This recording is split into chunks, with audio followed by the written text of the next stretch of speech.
Panalangin ng pagtitiwala. Ang Panginoon ang aking ilaw at tagapagligtas. Sino ang aking katatakutan? Siya ang nagtatanggol sa akin, kaya wala akong dapat katakutan.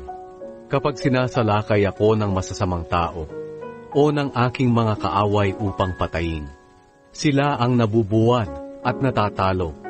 Kahit mapaligiran ako ng maraming kawal, hindi ako matatakot. Kahit salakayin nila ako, magtitiwala ako sa Diyos. Isang bagay ang hinihiling ko sa Panginoon.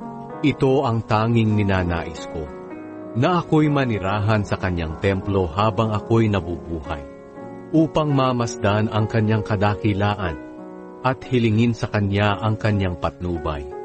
Sa oras ng kagipitan ay itatago niya ako sa Kanyang templo, at ilalagay niya ako sa ligtas na lugar. Kaya mananaig ako sa mga kaaway ko na nakapaligid sa akin. Maghahandog ako sa templo ng Panginoon, habang sumisigaw sa kagalakan, umaawit at nagpupuri.